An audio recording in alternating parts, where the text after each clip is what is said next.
ನಮಸ್ತೆ ಎಲ್ಲರಿಗೂ. ಇದು ಶುಕ್ರವಾರದ್ದು ನನ್ನ ಮಗಳ ಬರ್ಡೇ ಹಾಗೆ ನಮ್ಮ ಆ್ಯನಿವರ್ಸರಿದು ವೀಡಿಯೋಸ್ ಹಾಕಿದ್ನಲ್ಲ, ಅದರದ್ದು ಕಂಟಿನ್ಯೂಷನ್ ಬ್ಲಾಗ್ ಆಗಿರುತ್ತೆ. ನಾನು ಲಾಸ್ಟ್ ಡೇದಲ್ಲಿ ಹೇಳಿದಾಗೆ ನಾವು ಗುಹಾಂತರ ರೆಸಾರ್ಟ್ಗೆ ಹೋಗಿದ್ವಿ.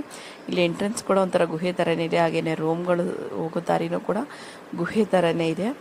ರೂಮ್ಸ್ ಅಂತೂ ತುಂಬ ಸ್ಪೇಷಿಯಸ್ ಆಗಿ ಹಳ್ಳಿ ಸ್ಟೈಲಲ್ಲಿ ತುಂಬಾ ಚೆನ್ನಾಗಿತ್ತು. ನಾವು ಹೋದ ತಕ್ಷಣ ಚೆಕ್ ಇನ್ ಮಾಡಿ ನಂತರ ಸ್ವಲ್ಪ ಲಾನ್ಗೆಲ್ಲ ಹೋದ್ವಿ ಆಟಾಡೋಣ ಅಂತ. ಅಲ್ಲಿ ಕಿಡ್ಸ್ ಪ್ಲೇ ಏರಿಯಾ ಅಂತೂ ತುಂಬಾ ಚೆನ್ನಾಗಿತ್ತು, ಔಟ್ಡೋರ್ ಆಗಿ ಇಂಡೋರಲ್ಲೆಲ್ಲ ತುಂಬಾ ಚೆನ್ನಾಗಿತ್ತು. ಸೊ ನಾವು ಅಲ್ಲಿ ತುಂಬಾ ಆ್ಯಕ್ಟಿವಿಟೀಸ್ಗಳು ಕೂಡ ಇತ್ತು. ಆದರೆ ನಾವು ಅಲ್ಲಿ ಹಾರ್ಸ್ ರೈಡಿಂಗು ಹಾಗೆಯೇ ಜಿಪ್ ಲೈನ್ ಮಾತ್ರ ಟ್ರೈ ಮಾಡಿದ್ವಿ. ಇನ್ನು bike racing, cricket, volleyball, football ಎಲ್ಲ ತುಂಬಾ ಚೆನ್ನಾಗಿತ್ತು. ನಿಮಗೆ ಎಲ್ಲ ಪೇಯ್ಡ್ ಆ್ಯಕ್ಟಿವಿಟೀಸ್ ಇರುತ್ತೆ ಇದು.